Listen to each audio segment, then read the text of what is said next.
तो चलिए आज की बात शुरू करते हैं। अंग्रेजी के 3 सबसे छोटे लेकिन शायद सबसे ज्यादा कंफ्यूजिंग शब्द। ए, एन और द। हाँ, सुनने में तो बहुत मामूली लगते हैं, है ना? पर सच में कितनी बार होता है कि इन्हें इस्तेमाल करते हुए दिमाग एक सेकंड के लिए रुक जाता है। बिल्कुल। अ यूनिवर्सिटी या एन यूनिवर्सिटी, एन हिस्टोरिकल या अ हिस्टोरिकल, ये सवाल हमेशा आते हैं। तो आज का हमारा मिशन यही है।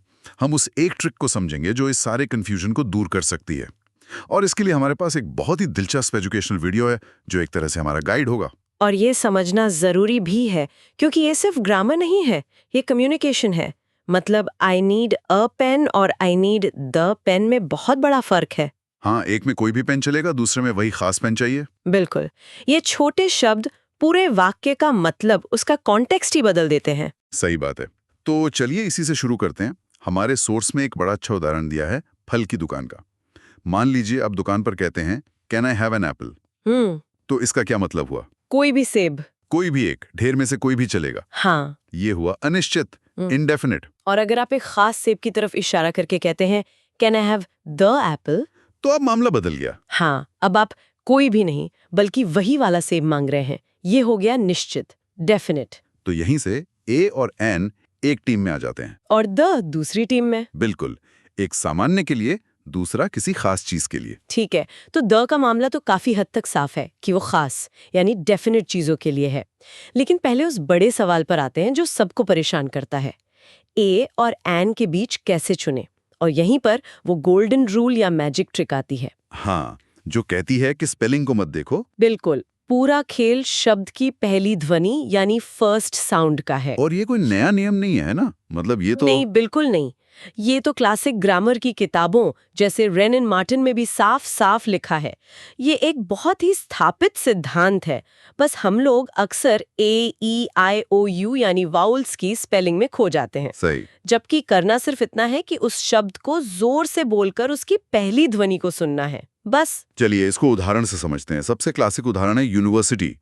ये शुरू तो यू से होता है जो एक वावल है, तो हिसाब से एन लगना चाहिए। पर ऐसा होता नहीं है। नहीं, हम कहते हैं अ यूनिवर्सिटी। क्यों? क्योंकि जब आप यूनिवर्सिटी बोलते हैं तो पहली आवाज यू की आती है, य की, जैसे येलो में होता है। एग्जैक्टली। और य की ध्वनि एक व्यंजन यानी कॉन्सोनेंट साउंड है, स्वर नहीं। अच्छा। इसलिए नियम के हिसाब से व्यंजन ध्वनि के पहले ए लगेगा, अ यूनिवर्सिटी। ठीक है, अब इसका उल्टा देखते हैं। शब्द है आर, HOUR। एच तो एक कॉन्सोनेंट है, पर हम आर नहीं कहते। हम कहते हैं एन आर। हाँ, क्यों? क्योंकि यहाँ एच साइलेंट है। शब्द की स्पेलिंग भले ही एच से शुरू हो, पर आवाज आ से शुरू होती है, आर। आवर। हाँ, आ तो एक स्वर ध्वनि है, वाउल साउंड। बिल्कुल, और स्वर ध्वनि के पहले एन आता है, इसीलिए एन आर। वाह, तो मतलब नियम एकदम सीधा है। एकदम। अगर शब्द की पहली आवाज स्वर की है तो एन लगाइए, जैसे एन एनिमी, एन एप्पल। और अगर पहली आवाज व्यंजन की है तो ए लगाइए, जैसे अ बॉय, अ यूनियन।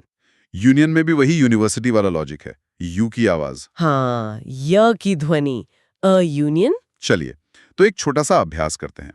एक वाक्य है, he is honour to his profession. यहां क्या आएगा, ए या एन? तो पहला कदम, शब्द को जोर से बोलें, ऑनर। ऑनर। हाँ, तो पहली आवाज क्या है? ओ।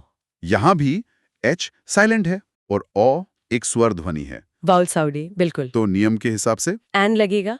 ही is an honour to his profession. देखा, जब सिर्फ ध्वनि पर ध्यान देते हैं तो कितना आसान हो जाता है। बिल्कुल, स्पेलिंग का कंफ्यूजन ही खत्म हो जाता है। अच्छा, तो श्रोताओं के लिए कुछ और शब्द सोचते हैं, जैसे आउल, यूनिक और एयर।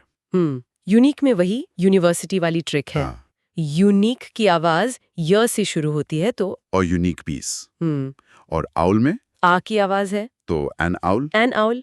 और एयर एयर, ए की ध्वनि जो एक स्वर है तो एन एयर बी होता है, जैसे उत्तराधिकारी। हाँ, हेयर में भी एच साइलेंट है।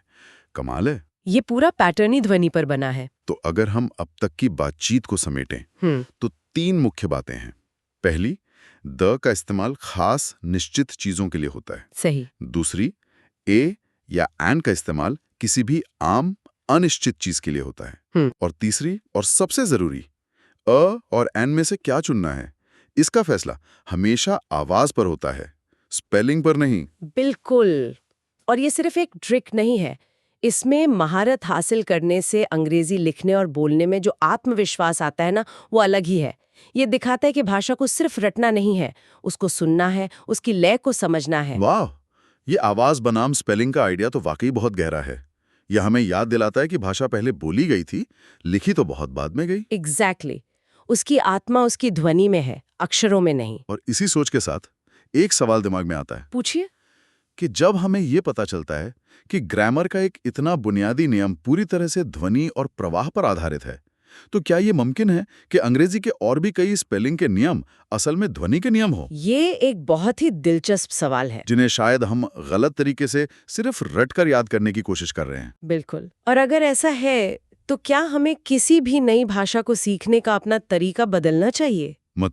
मतलब सिर्फ किताबों और ऐप्स पर निर्भर रहने के बजाय क्या हमें उस भाषा को बोलने वाले लोगों को और ध्यान से सुनना चाहिए? उनकी लय, उनके बोलने का संगीत, उसको पकड़ने की कोशिश करनी चाहिए।